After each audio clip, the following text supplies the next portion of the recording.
In the autumn of 1860, within a western county of Missouri, still labeled Blackwater on old maps, 9 households disappeared over a single harvest season. Not 9 individuals, but 9 entire families: men, women, children, grandparents, hired laborers, and even the dogs that rested beneath the porches. By the time the first killing frost arrived in November, 9 farmsteads stood abandoned to the wind, meals half-eaten on tables, cradles swaying in the drafts, and Bibles left open to the very pages being read when the event occurred. The county clerk who originally compiled that list was himself dead before Christmas, and the ledger he maintained remained sealed in a locked cabinet within the Jefferson City State House for over 6 decades. When a historian finally forced it open in the 1920s, he discovered a single sheet pinned to the inside cover, written in a trembling hand, bearing 4 words that have never been adequately explained. Before we proceed with the tale of Blackwater County, pause to subscribe and share in the comments which state or city you are joining from tonight, because what follows is the kind of history intentionally buried, and those who buried it depended on everyone forgetting. The 4 words on that pinned sheet read, "They took them willing." To grasp why a county clerk in western Missouri would inscribe those words in a quivering hand before consuming laudanum in a Sedalia boarding house, died of what the coroner politely termed nervous exhaustion, you must understand what Blackwater County was in the summer of 1863, and what it had already become by the time the last family vanished. Of the time the family vanished, you must comprehend a particular strain of American darkness that wears no uniform and rides under no flag, yet flourishes in the spaces between banners when the ordinary rules of neighborliness have been suspended by the broader cruelty of the world. In short, you must understand what civil war does to the land and its people when the armies are distant, and the only soldiers you encounter are those who knock on your door after midnight. Blackwater County sat along the lower stretches of the Blackwater River, a slow, brown waterway feeding into the Lamine and from there into the Missouri. The land was fertile, not the rich black bottom soil of the lower Mississippi, but rolling prairie cut by timber, with limestone outcroppings, clear springs, and enough flat ground between the hills to raise solid crops of hemp, tobacco, and winter wheat. Families had been settling there since the 1830s, most arriving from Kentucky and Tennessee via flatboat and wagon, carrying the accents and stubborn Scotch, Irish pride of the Upper South. They brought their ballots and their feuds, their cornbread recipes and whiskey formulas, their distrust of strangers, and fierce kinship loyalties. They carried a hardness forged by 3 generations of clearing timber and breaking sod, along with a softness that lay just beneath, a tenderness revealed at barn raisings, weddings, and burials. And that softness would eventually be used against them. By 1860, the census recorded just over 4,000 souls in the county, scattered across some 600 farms, with 2 small towns at the crossroads and a 3rd settlement down by the river landing, where steamboats had called before the war. That landing settlement, named Marlowe's Ferry, after the man who first ran a flatboat across the river in 1834, housed grain warehouses, a blacksmith shop, a general store, and 3 saloons doing brisk trade in pork, tobacco, hemp, and the rougher commerce that clusters around a river port.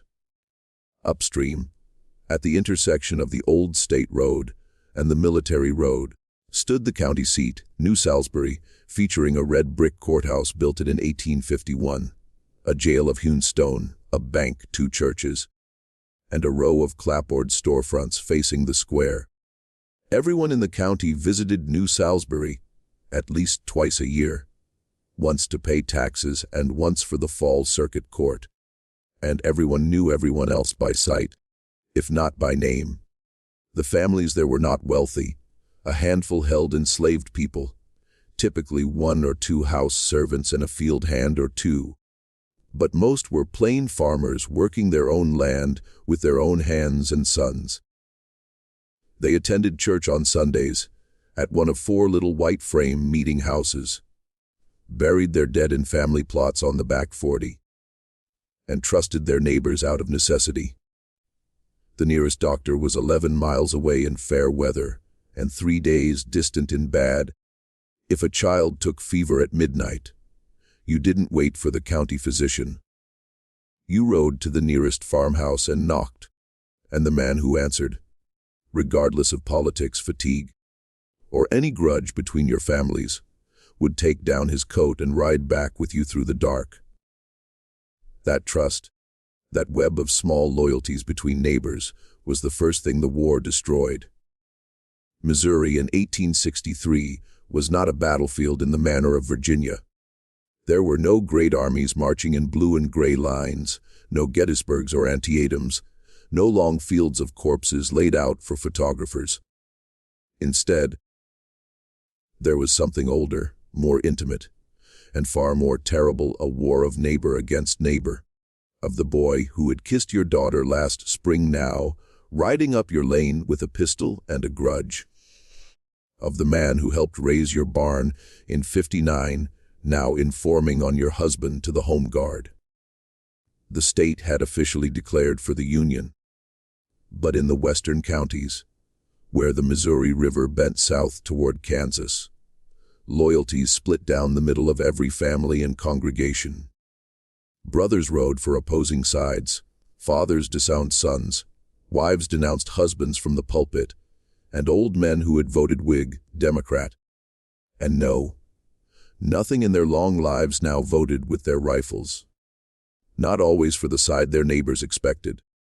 Into that broken country came the bushwhackers, calling themselves partisan rangers, guerrillas, or simply boys, while the Union called them murderers. They rode in small bands of 10 or 20, armed with revolvers and shotguns, moving through timber and river bottoms like ghosts, burning out Union sympathizers, ambushing federal patrols, and living off civilian farms by demanding meals, fodder, and horses. Woe to the family that refused. On the other side, the Home Guard and enrolled Missouri militia, often staffed by men with private scores to settle, rode up the same lanes in blue coats and performed much the same work, only with state authority behind them. A farmer in Blackwater County in the summer of '63 might be robbed at breakfast by one armed band and at supper by another, neither feeling obligation to leave him alive afterward. In a war where everyone is guilty of something, killing a witness is merely a matter of housekeeping. The most famous bushwhacker, a lean-faced schoolteacher named William Clark Quantrill, had ridden into Lawrence, Kansas on the morning of August 21, 1863, with 450 men at his back. By sunset that day, 150 unarmed civilians lay dead in the streets, and the entire town center burned. Every household in Blackwater County knew the Lawrence story by the first week of September, and understood its meaning. The rules, whatever they had been, were finished. If a man with 400 horsemen could ride into a town of 2,000 and kill men and boys in their nightshirts while their wives watched, then nothing was safe anywhere, no door was thick enough, and no neighbor could be trusted. The federal response to Lawrence came 4 days later, on August 25, in the form of General Order No. 11, signed by Brigadier General Thomas Ewing, Jr., commanding the District of the Border. It instructed every person living in the 4 western Missouri counties of Jackson, Cass, Bates, and the northern half of Vernon, except a narrow strip along military roads, to abandon their homes within 15 days. They could take what they could carry. Everything else, the order stated, would be seized or burned. The purpose, Ewing wrote, was to deny bushwhackers their civilian support base by emptying the country of civilians altogether. Families who had lived there for 40 years were given 2 weeks to become refugees. 20,000 people were turned out onto the roads before the first frost, and the land they left behind was known afterward as the Burnt District. What Ewing did not put in writing, but what every officer under his command understood, was that the four named counties were not the only ones where the order would be enforced. In practice, any county within a day's ride of the Kansas line, or where guerrilla activity was reported, could be treated similarly at local commanders' discretion. Blackwater County was not on the official list, but by mid-September 1863, it hosted a small federal garrison at the county seat, commanded by a captain from Illinois named Josiah Pickering, a man given a great deal of discretion indeed. This is the country, and this is the moment in which 9 families disappeared. The first to go was the Hollister family. Ephraim Hollister, 51, a widower with 4 grown children still at home and 2 grandchildren in a back bedroom, had lost his wife Martha to milk sickness in 1858 and raised the youngest alone with help from his eldest daughter Rebecca, 23, that summer, who already had 2 little ones after her husband was killed at Wilson's Creek in 61. Ephraim owned 160 acres on the eastern branch of the Blackwater, with a sound cabin, stone chimney, spring house, smokehouse, tobacco barn, and a team of Belgian draft horses bought at a Booneville sale the previous spring. Known as a quiet man, fair dealer, strict Baptist who neither drank nor cursed, and a reliable neighbor who never turned anyone away, he was last seen on the morning of September 14, 1863, when Asa Crenshaw rode over to borrow a whetstone for his scythe. Crenshaw, 63, a Methodist lay preacher with a bad limp from a youth accident, lived about 1.25 miles away across the timber and had known Ephraim for 22 years. Helping each other at every harvest since before the war, burying each other's wives, and sharing peach brandy on the porch in July 62, arguing about the war until the moon dipped behind the trees. When Asa Crenshaw rode into the Hollister yard that morning, the dogs were gone. The first thing he noticed, the Hollisters kept 3 hounds and a yellow mongrel that slept on the porch, and none appeared. The second thing, the chickens were still scratching in the yard, and no one had thrown them corn, something Ephraim did every morning before breakfast, a routine you could set a watch by. The third, the front door stood half open, with a gingham apron caught on the latch, flapping gently in the breeze. Crenshaw called out, and when no one answered, he tied his mule, walked onto the porch, and stood with his hand on the door frame, listening, because the silence from the cabin was the wrong kind, a silence with shape, the kind a countryman recognizes like an approaching storm. He pushed open the door and stepped inside. The table was set for breakfast for 7, cornbread in the skillet on the hearth, cold now, with a knife beside it, a pitcher of buttermilk curdled and separating in the warm air, a fly walking its rim, 7 plates, 7 tin cups, 7 places laid with knives and spoons, none touched. A half-peeled apple lay on a cutting board, the peel still attached in one long spiral, as if the hand holding the knife had simply set it down and walked away. The back bedroom, where Rebecca slept with her 2 children, was empty. The bed unmade, the quilt pulled back as if she had risen to answer a call, a child's rag doll on the floor, with 1 button eye missing.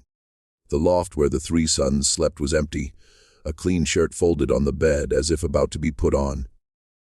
Outside, the draft horses were still in the barn, the wagon under the lean-to. Nothing had been taken, nothing broken, no blood, no sign of struggle. No wagon tracks other than those weeks old. The only thing out of place, Crenshaw would later recall, was the Hollister family Bible, always kept on a shelf above the hearth, now laid open on the table face up, next to the cornbread skillet. Open to Psalm 37. Fret not thyself because of evildoers, for they shall soon be cut down like the grass, and wither as the green herb.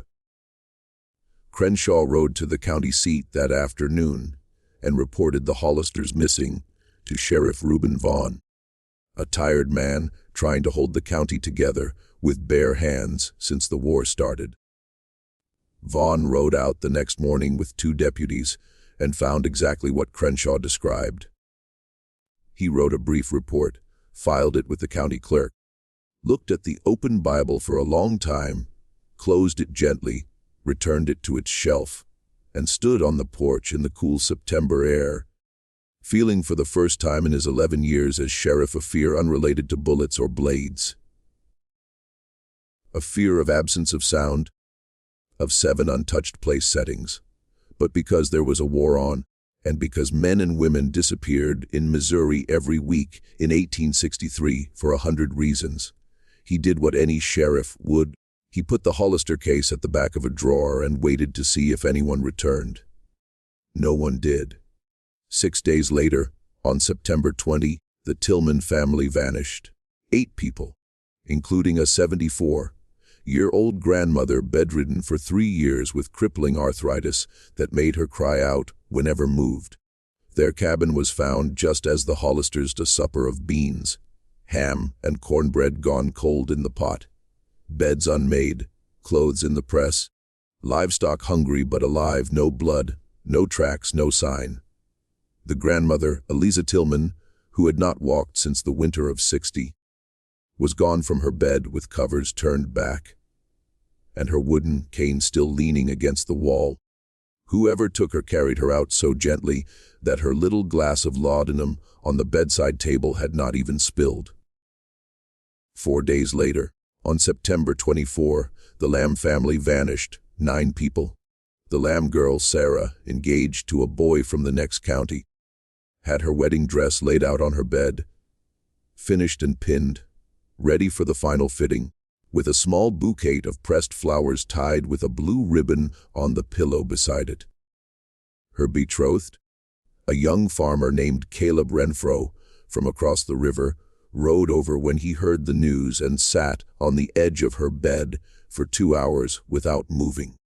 When he finally spoke, he said Sarah would not have left that dress behind.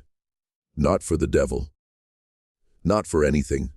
She had worked on it for 7 months, and if she walked out leaving it folded, she had not walked out. Someone had walked her out, and that, he said, was what he could not live with. 3 weeks later, Caleb Renfro was found hanged in his father's barn. The coroner ruled suicide, though his father, who took down the body at dawn, never entirely agreed. By October 1, Sheriff Vaughn had 3 empty houses on his desk and a growing certainty that whatever was happening was not ordinary bushwhacker work.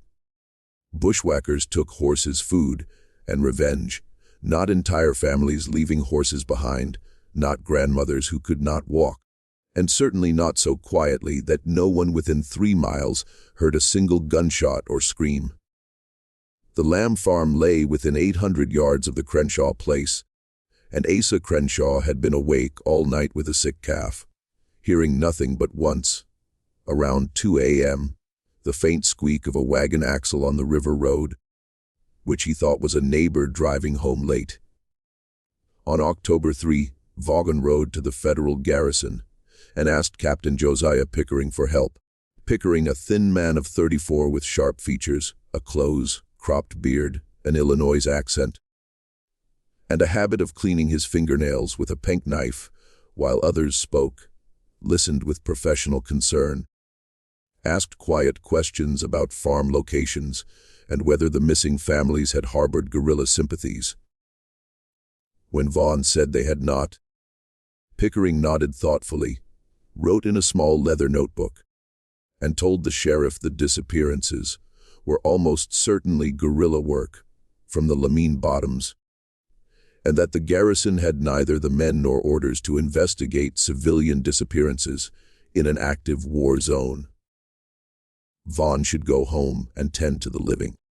Reuben Vaughn left that afternoon with a cold feeling he could not articulate.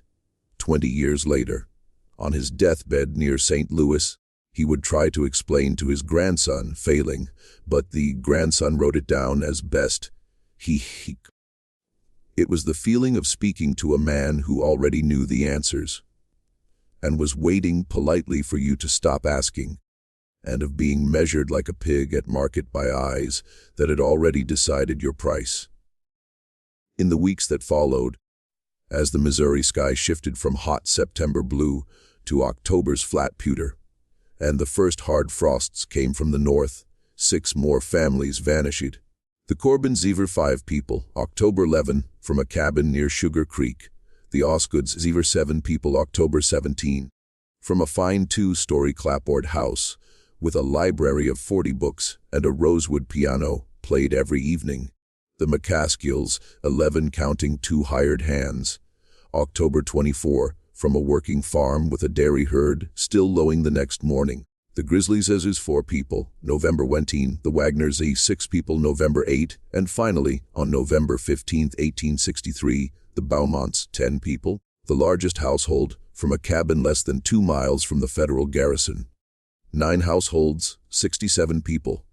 Not one body, witness, or shot fired. The community's response was not outrage or panic, but something colder, the slow shrinkage of the human animal into itself. Curtains pulled, shutters locked, quiet agreements not to ride after dark or ask too many questions. By early November, people had stopped visiting for supper. By the second week, they had stopped waving from wagons. Churches emptied. The general store reported women sending husbands to buy flour because women no longer wanted to leave farms, even for an hour. On the farms, families slept in shifts, one man or boy awake with a loaded shotgun, watching the road, tree line, and backfield by a single low, burning candle through the long October nights. But the thing they could not protect against was not what they watched for. They watched for bushwhackers and strangers, for the galloping hoofbeats of Quantrill's men in their dreams. They did not watch for a polite knock at 10 p.m. and a familiar face on the porch holding a lantern, speaking words that could almost be mistaken for kindness. Decades later, long after the war ended and the country moved to other nightmares, the empty farms of Blackwater County passed into regional folklore. Travelers in the 1870s and 80s reported lamps lit in windows of houses abandoned for 20 years. A journalist from the Kansas City Star, riding through in 1891, wrote a piece calling the region the County of Empty Tables. Because every old homestead contained a table set for a meal no one lived to eat. School children in New Salisbury in the early 20th century told stories about the Hollister cabin, still standing in a cornfield. About the ghost of the little girl who left her rag doll. About the sound of an apple peel unrolling in an empty room. But the folklore was wrong. The tables had not been empty when the families left. They had been full, and whoever took them did so not in haste or fear, but with a patience and completeness suggesting something far worse than a bushwhacker raid. Someone came to those cabins, led those families out into the night one by one over 2 months, and made sure no trace remained. If you are finding this story as unsettling as I am, take a moment to hit the like button and comment with your theory about what happened in Blackwater County. I read every comment, and your ideas shape the stories I tell next. Now, let us return to the beginning and look at what Sheriff Reuben Vaughn began to find when he stopped trusting the federal garrison and investigated on his own. The first thing Vaughn noticed, once he laid the deeds of the 9 missing families out on his office table, was that the farms were not random. He had assumed the bushwhackers took whichever families were easiest. But when he plotted the 9 farms on a county map with black pins from the tailor shop, a pattern emerged. They formed a rough arc along the eastern bank of the Blackwater River, stretching about 11 miles from the northern county line to the river landing in the south. They were among the best watered, best timbered, most productive parcels in the county. together straddling the only natural corridor for any future railroad line from Booneville south toward the Ozarks. A corridor surveyed in 1859 by Pacific Railroad engineers and discussed in newspapers as near certainty after the war. And all were without exception adjacent to land acquired within the last 18 months by a single purchaser, a St. Louis land company called Pickering and Lamb Associates. Vaughn stared at that name. Pickering, the same as the federal captain. Lamb, the same as the second missing family, whose patriarch, old Calvin Lamb, had been one of the most vocal opponents of wartime land speculation, warning neighbors in the summer of 1863 not to sell deeds to any St. Louis agent. Calvin, a fierce veteran of the Black Hawk War, who carried grievances in a notebook in his breast pocket, had given speeches on the courthouse steps in June and July about how the war was used by men in St. Louis, Chicago, and Philadelphia to strip Western farmers of their holdings, naming names and pounding the rail until it shook. He disappeared with his entire family on September 24. Vaughn rode to the county recorder's office the next morning and spent 6 hours in the deed books. What he found Pickering and Lamb Associates had, between spring 1862 and autumn 1863, purchased 41 parcels in Blackwater County, all along the eastern bank of the Blackwater, all within a mile of the 9 empty farms. The purchases were at remarkably low prices, in several cases. Deeds were signed by widows whose husbands had been killed by guerrillas that year, and who needed cash for their children. In others, sellers were listed as relocating to Illinois or Iowa, though no forwarding addresses existed, and no one knew where they went, and in a few, most troublingly, the signatures on deeds looked to Vaughn's careful eye to have been written in a hand very different from other documents. The same name. Vaughn began cautiously asking questions. He rode to the Wagner place and searched the cabin with new care, looking behind cupboards and lifting trunk lids, until he found, beneath a loose floorboard, under the main room bed, wrapped in oilcloth and tied with cotton, a small packet of letters addressed to Samuel Wagner, written over 4 months between June and October 1863, signed by an agent of Pickering and Lamb named Horace Osgood, the same surname as another missing family. Vaughn sat on the edge of the Wagner bed and read the letters in order by the slanting afternoon light. The first, dated June 8, introduced Osgood as a St. Louis firm representative interested in acquiring agricultural land for post-war development, offering a fair market price for 120 acres. The second, July 3, politely expressed disappointment at refusal and raised the offer by 15%. The third, July 29, raised the offer again and casually mentioned that several neighbors had accepted similar offers and relocated to new lands in central Iowa arranged by the company. The fourth, August 20, was different in tone, naming Samuel's wife and children, inquiring with apparent sympathy after young Elias Wagner's first year at county school, and noting that the countryside had become dangerous for young families, with a man's responsibilities greater than a childless man's. The fifth, September 10, 6 days before the Hollister disappearance, spoke at length about the difficulty of protecting a rural family from bushwhackers and home guard in such dangerous times, expressing hope Wagner would reconsider before events overtook matters. The sixth, dated October 4, contained a single sentence. "We have arrangements, Mr. Wagner, that can provide for the safety of your family in exchange for your cooperation, and we would be grieved to see you refuse a kindness that others in your position have been grateful to accept." Others in your position.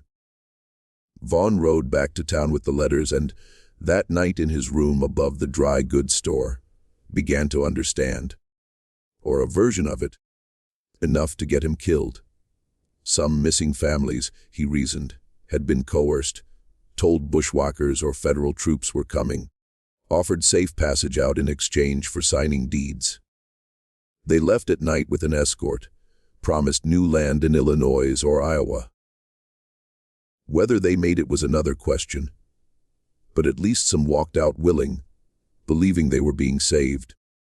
Perhaps the first 2 or 3 families were actually sent through the machine honestly, their letters back confirming the story, so subsequent families trusted the offer. But somewhere along the way, the scheme changed. The men running it realized they did not need to pay for new land if they could make families disappear and forge deeds. The cost of moving 67 people exceeded acceptable profit, and the mathematics adjusted. That was the meaning of the 4 words Vaughn would pin a month later to the inside of his ledger. They took them willing. The families had gone willingly, led by people they trusted or feared, believing in that first hour they were being rescued from something worse. And the worst part was that those leading them knew from the beginning where the road actually ended. But Vaughn did not yet know what happened after they left their cabins. Whether they were put on a train to Iowa or led to a quieter fate in the timber south of the river. He did not know which neighbors were part of the scheme, who in the Pickering family was the mastermind, who the errand boy. He was about to make the mistake of trying to find out. On the morning of November 22, 1863, 1 week after the Beaumont disappearance, Sheriff Reuben Vaughn rode to the federal garrison and requested a formal meeting with Captain Josiah Pickering. Bringing a canvas satchel with the Wagner letters, deed records, and a list of 41 parcels he believed acquired by fraud, coercion, or worse. He intended to confront Pickering with the evidence and give him one chance to explain before sending a copy to the provost marshal in Jefferson City. Pickering received him cordially, offered coffee, listened without interrupting for 45 minutes, while Vaughn laid out the evidence on his desk with a steady, methodical lawman's voice. He examined the deed records, read the Wagner letters one by one, and when finished, set them down with a small thoughtful expression, saying, "Sheriff, I believe you have done a remarkable piece of work here, and I am going to ask you to do one more thing before we proceed. I am going to ask you to wait here in this office for 1 hour while I send for a colleague of mine from the provost's office in Sedalia. He needs to hear this from you directly. Will you wait?" Reuben Vaughn, who had been a sheriff for 11 years and seen lies in 100 forms, looked at Captain Josiah Pickering across the desk and did not see a single sign of deceit. His face was as smooth and empty as a plate. Vaughn said he would wait. Pickering rose, put on his coat, and walked out. What happened in the next 40 minutes is known only from a letter Vaughn wrote that afternoon to his sister in St. Louis, mailed from a farmhouse 5 miles west of town after riding out of the garrison through a side gate at a flat gallop with a federal bullet through his hat crown. In the letter, Vaughn described hearing through Pickering's closed door the captain's quiet voice giving instructions to a sergeant that included the words, "No trial, River, and tonight," and understanding in a single cold moment what those 3 words meant together and what they had meant on 9 previous occasions. He described climbing out the office window, dropping into a narrow alley, working through the stable yard crouched behind a water trough, while a stable hand whistled 2 feet away, stealing a cavalry horse whose reins he cut with his pocket knife, and riding south through timber with 2 troopers firing revolvers at his back. At the end, he expressed conviction he would not live long, asked his sister to keep the letter and, if anything happened, take it to a particular St. Louis lawyer named in the margin, and closed with a sentence she would repeat to anyone who asked. "I have seen a face that belongs to the worst man I have ever met, And the worst thing about it is that it is the face of a man who believes himself to be an officer and a gentleman, and who has never for one moment doubted that he is. Just when you think the story could not get darker, the horror intensifies. If this is giving you chills, share with a friend who loves dark American mysteries, hit the like button, and subscribe to never miss one of these forgotten histories. Now let us find out what Sheriff Vaughn discovered in his last month, and what he hid, and where for someone eventually to find. Vaughn did not ride to Jefferson City. He understood by the time he crossed the Lamine the next morning that if the conspiracy reached as high as a federal captain, it went higher. The provost marshal's office was as likely to hang him as hear him. Instead, he rode north into timber country along the Missouri, disappearing into a network of old friends, fellow Masons, and distant cousins from Booneville to Glasgow. He spent the next 3 weeks in barns and root cellars, moving every second night, never sleeping twice in the same place, writing in a small leather-bound notebook kept inside his shirt every scrap of evidence he recalled. The 41 parcels and their transaction dates, the Wagner letters reconstructed from memory, the words heard through Pickering's door. In the first week of December, he did something no one has fully understood. He rode back to Blackwater County, not to the county seat or his own house where his wife still waited, but in the middle of the night to Asa Crenshaw's farm. Crenshaw took him in, fed him, and listened to his story for 4 hours by a single tallow candle. When Vaughn finished, Crenshaw sat in silence with his hands folded on the table, eyes fixed on the flame, and said, "I think I know where they are, Sheriff. I think I have known for some time. And I think that when I show you, you will understand why I have not spoken of it sooner." Vaughn asked where it was, and Crenshaw replied, "You will not, I think, find it in yourself to judge me too harshly, because I am an old man with a wife who cannot feed herself and 2 grandchildren in the back room. And the knowledge of what I am about to show you is the kind of knowledge that a man in this country in this year of our Lord cannot carry alone and live." The next morning before dawn, the 2 men rode south along the Blackwater to a place the old French voyagers called the Bend, where the river hooked sharply around a high limestone bluff, the current cutting a deep pool beneath the rock face. The pool was about 40 feet across, of uncertain depth. Local children had been warned away for as long as anyone remembered, because the current at the bluff's base was treacherous. The limestone shed slabs without warning, and older people said the pool did not give back what it took. 2 boys had drowned there in the 1840s and 1 in the 1850s. None recovered. The river, the saying went, carried what it took all the way to the Gulf. Crenshaw dismounted at the bluff's edge and led Vaughn down a narrow game trail, barely wide enough for a horse, winding through scrub cedar and limestone shelves, emerging after 4 minutes on a broad natural platform of pale rock about 12 feet above the pool. Halfway down, they passed a shelf where limestone had been recently disturbed. Fresh scratches showing where heavy stones had been rolled, the earth beneath softer, as if dug and refilled many times. Along the platform's edge, where a person might pause before whatever came next, the rock face was scored in a dozen places with marks of boot nails and heavy heel drags. Crenshaw pointed and said, "I came down here in late September, Sheriff, looking for a lost calf, and I saw 2 men standing where we are now, rolling a stone into the pool. I hid in the brush up above where that cedar leans over the trail and watched them.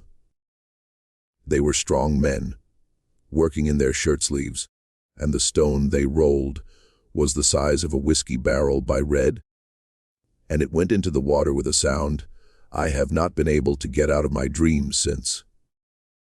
When they finished and left, I came down and looked at what was left on the ground.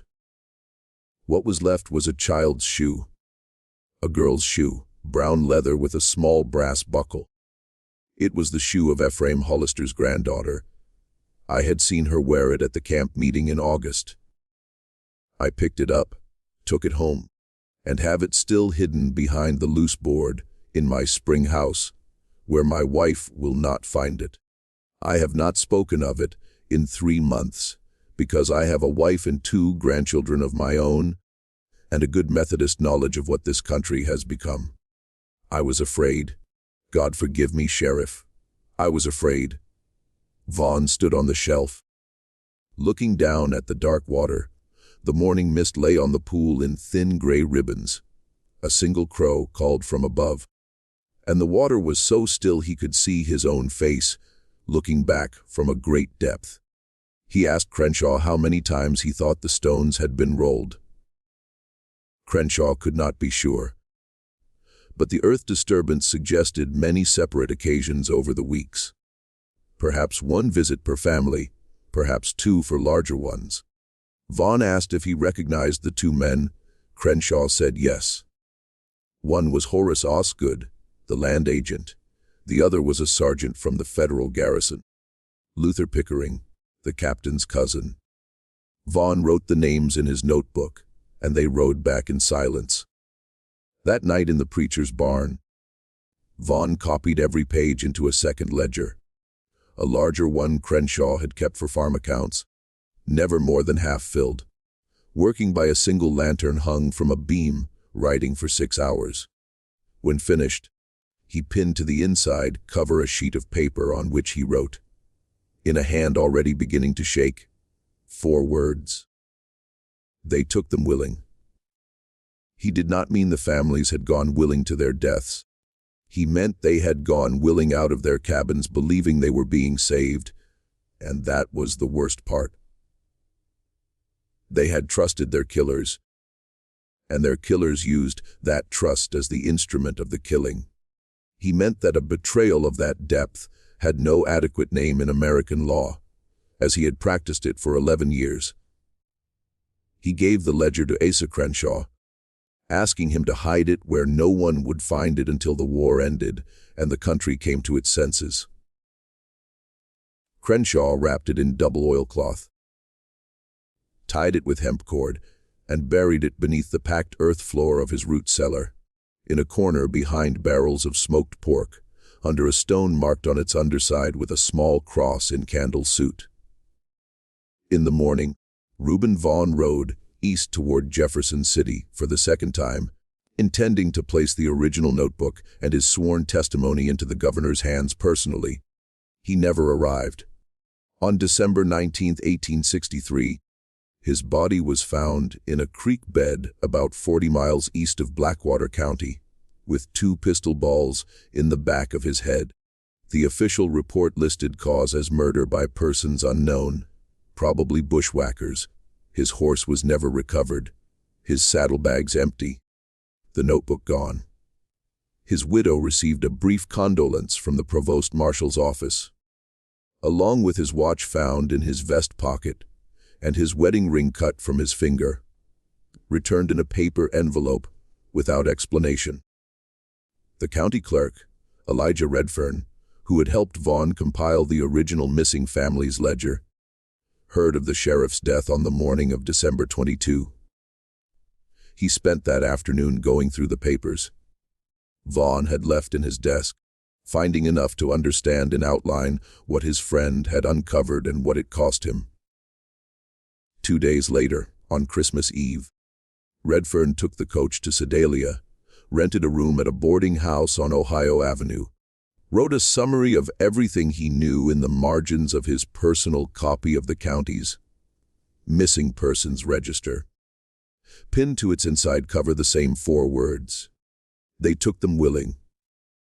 Then walked to the apothecary on Main Street, purchased a bottle of laudanum, returned to his room, and drank the entire bottle, before lying down with his hands folded over his chest. He was found the next morning, Christmas Day 1863. The coroner ruled accidental overdose from medicine taken for nervous complaints. The ledger was returned, unexamined, to the clerk's office in New Salisbury, placed in a locked cabinet by the acting clerk, and forgotten. The ledger, buried beneath Crenshaw's root cellar, stayed where he put it. Crenshaw himself died of pneumonia in the winter of 1867 without telling anyone, having intended several times to tell his son, losing his nerve once on a Sunday afternoon in spring '66 and turning the conversation to planting corn. The farm sold out of the family in 1872 after his son moved west to Kansas. New owners tore down the old cabin and built a new on a different part of the property, and the root cellar, now abandoned, slowly filled with dirt and rubble and was forgotten. In the spring of 1923, a young historian from the University of Missouri, named Ellsworth Hadley, working on a doctoral dissertation about the civilian cost of the Missouri guerrilla war, came to Blackwater County seeking primary sources. He spent 3 weeks interviewing elderly residents, patiently drawing out stories their parents and grandparents had told them.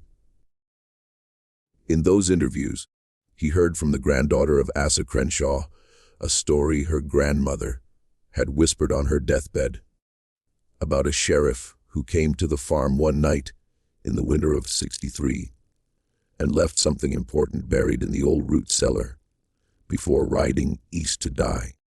The granddaughter had not known whether to believe it. Her grandmother was 91 and in and out of her senses in her final week. But she repeated it to the young historian because he was genuinely interested. A polite young man with a notebook and good manners, and she had no one else to tell. Hadley got permission from the current owner to dig. On the afternoon of April 11, 1923, in a drizzling spring rain that turned earth to cold clay, he unearthed a rotted oilcloth packet inside which, remarkably preserved, was Reuben Vaughn's second ledger. Hadley spent 6 months transcribing and verifying its contents. He rode to the bend where the river still hooked around the bluff, stood on the platform above the pool, and looked down into the dark water. He cross-referenced the deed records, tracked what became of Pickering and Lamb Associates, and found in the State Louis Probate Court archives the will of one Horace Osgood, who died a wealthy man in 1891 with controlling interests in 4 Missouri banks, a St. Louis hotel, and some 13,000 acres along the Blackwater and Lamine rivers, including every one of the 41 parcels acquired during the war. He found Captain Josiah Pickering promoted to major at war's end, resigning honorably in 1866 and returning to Illinois, where he became a state senator and died in his bed in 1904, widely mourned. He found Luther Pickering killed in a saloon brawl in Kansas City in 1871, carrying a silver pocket watch engraved with E.H., which Hadley believed, though he could not prove, had belonged to Ephraim Hollister. Most painfully, he found that the railroad surveyed in 1859 was built in the 1880s, running directly along the corridor defined by those 41 parcels, and that the sale of those parcels to the railroad in 1883 made the heirs of Horace Osgood and Josiah Pickering richer in a single transaction than any of the 9 families killed for them could have imagined in 20 lifetimes of honest work. Hadley submitted his findings with the ledger to the Missouri Historical Society in autumn 1923. The Society's board reviewed the material and voted 5-2 to decline publication. The minutes, eventually declassified in the 1960s, showed the majority believed the evidence strong, but the descendants of several named families were prominent citizens of St. Louis and Chicago, and publication would cause degree of distress disproportionate to the public interest at this removal of time. The ledger was placed in the Society's closed archives. Hadley's dissertation, under pressure from his department chair, was rewritten to focus on less controversial aspects of the Missouri War. Hadley, deeply disappointed, took a teaching position at a small Indiana college and did not publish on the subject again. He died in 1941, leaving a box of private papers donated to his alma mater, where they sat unread for another 40 years. The ledger was finally read by outside researchers in 1967, when the Missouri Historical Society opened its closed archives for the state's Civil War centennial. 2 articles appeared, one in a regional historical journal with perhaps 400 specialist readers, the other in the Sunday supplement of a Kansas City newspaper, read by a few thousand and soon forgotten.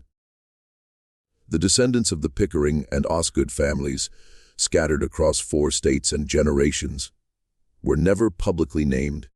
No criminal investigation opened, because the statute of limitations on murder in Missouri, though technically unlimited, is functionally meaningless when every person involved has been dead half a century, and every piece of physical evidence lies under 40 feet of river water. This mystery reveals something American history has always been uncomfortable saying aloud. In the chaos of a great war, some people do not become heroes nor villains, but quietly, in the shadow of real violence, use that cover to do small and terrible things for money. Those small and terrible things can remain hidden for 100 years because everyone involved has reason to look away. The families of Blackwater County did not vanish. They were taken one by men they knew, who told lies they wanted to believe, and walked down a narrow trail to a pool beneath a limestone bluff. The river carried the evidence away. Their land sold for pennies on the dollar. Their descendants, the ones sent away as small children in the first months of the scheme, before the killings began, grew up elsewhere under new names and never knew. Their houses stood empty until plows broke them down, fields grew over, the railroad came. Stations built, towns prospered, and the children of those who did the killing went to good schools, served in legislatures, and were buried under marble monuments in cemeteries, far from the pool beneath the bluff. The 4 words Sheriff Reuben Vaughn pinned to his ledger remain perhaps the truest ever written about that season in that county. They took them willing, because the deepest horror of Blackwater County was not the killing. It was the trust that made the killing possible. The polite knock after dark, the familiar face with a lantern, the quiet voice saying, "Get the children dressed. It is not safe here. Come with me, and I will take you somewhere safe." The willingness of the human heart to believe the worst cannot happen, because the liar is someone it has known all its life, and the knowledge carried home by every one of those 67 people, in the last 10 minutes of their lives, as the trail narrowed and the limestone platform came into view, and the men in the shadows stepped forward, with stones already prepared, that they had been wrong. What do you think of this story? Do you believe everything has been revealed, or are there still families descended from survivors who carry fragments of the truth without knowing what they mean? Leave your comment below. If you enjoyed this tale and want more forgotten American histories, subscribe, hit the notification bell so you never miss an upload, and share this video with someone who believes, as I do, that the past is never really past, and that the things we bury always eventually come back up. I will see you in the next video.